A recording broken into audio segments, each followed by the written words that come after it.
অষ্টম Assam pay commission, যিটো ৰাজ্যৰ চৰকাৰৰ কৰ্মচাৰীসকলক 1 জানুৱাৰী তাৰিখে আমি ঘোষণা কৰিছিলোঁ যে ৰাজ্যত আমি অষ্টম বিত্ত আয়োগ বা দৰমহা আয়োগ গঠন কৰিম। এই অষ্টম দৰমহা আয়োগখনক আজি আমি পূৰ্ণ ৰূপ দিওঁ। অসম চৰকাৰৰ অতিৰিক্ত মুখ্য সচিব অৱসৰপ্ৰাপ্ত সুভাষ দাস ইয়াৰ অধ্যক্ষ হ'ব। গুৱাহাটী ইউনিভাৰ্চিটিৰ অধ্যাপক ৰাতুল মহন্ত ইয়াৰ সদস্য হ'ব। বাকী আমাৰ বিত্ত বিভাগ, পাৰ্চনেল ডিপাৰ্টমেণ্ট, জুডিচিয়েল ডিপাৰ্টমেণ্ট আদি কমিশ্যনাৰসকল এই আমাৰ আয়োগৰ সদস্য হ'ব।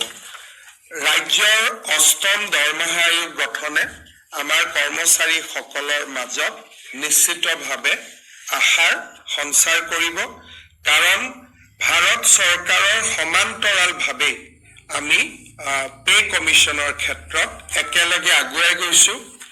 ভাৰতত এতিয়ালৈকে কোনো ৰাজ্য চৰকাৰে পে কমিশ্যন গঠন কৰা নাই। অসম এই ক্ষেত্ৰত এখন অগ্ৰণী ৰাজ্য হিচাপে স্বীকৃত হ'ব। কৃষ্ণগুৰু আধ্যাত্মিক বিশ্ববিদ্যালয়ৰ কাৰণে আজি আমি সৰ্থেবাৰীত 100 বিঘা মাটিৰ আবণ্টন দিওঁ। তাৰোপৰি জৱাহৰ নৱোদয় বিদ্যালয় স্থাপনৰ বাবে শোণিতপুৰ জিলা, চৰাইদেউ জিলা আৰু কামৰূপ মেট্ৰ' জিলাৰ চন্দ্ৰপুৰত আজি আমি ভূমিৰ আবণ্টন দিওঁ। কেবিনেটত গ্ৰহণ কৰা এই সিদ্ধান্ত কেইটাৰ উপৰিও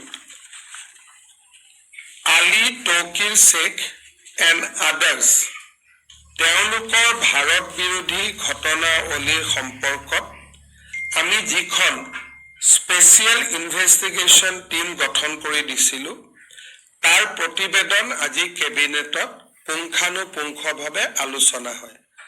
আলোচনাৰ অন্তত গোটেই বিষয়বস্তুৰ গভীৰতালৈকে লক্ষ্য কৰি গৃহ মন্ত্ৰালয়লৈকে এই গোচৰটো হস্তান্তৰ কৰাৰ সিদ্ধান্ত লোৱা হয় আৰু গৃহ মন্ত্ৰালয়ে তেওঁলোকৰ এটা ইনভেষ্টিগেটিং এজেঞ্চি NIA হওক বা আন ইনভেষ্টিগেটিং এজেঞ্চি দি ইয়াৰ পৰৱৰ্তী তদন্ত কৰক, তাৰ বাবে ৰাজ্যৰ কেবিনেটে সিদ্ধান্ত গ্ৰহণ কৰে।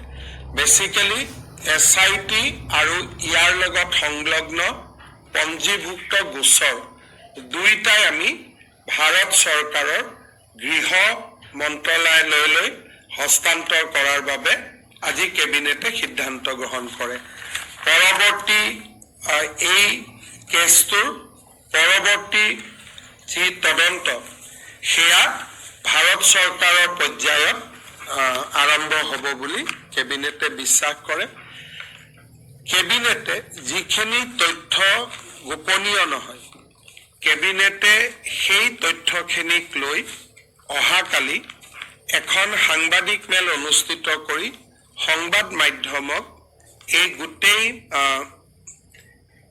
ইনকুৱাৰী বা ইনভেষ্টিগেশ্যনৰ ওপৰত সদৰি কৰিবলৈ মুখ্যমন্ত্ৰীক অধিকাৰ প্ৰদান কৰে। আৰু অহাকালি 10:30 বজাত আমি আপোনালোকক নিমন্ত্ৰণ জনাম আৰু প্ৰায় 1.5-2 ঘণ্টা সময় লাগিব, কাৰণ ৰাষ্ট্ৰীয় সংবাদ মাধ্যমসমূহ আহিব, ইংৰাজী অসমীয়া দুইটাতে ক'ব লাগিব। 10:30 বজাত আপোনালোক আমি নিমন্ত্ৰণ কৰিছোঁ। অহাকালি এই বিষয়ে আমি আপোনালোকৰ লগত কথা পাতিম।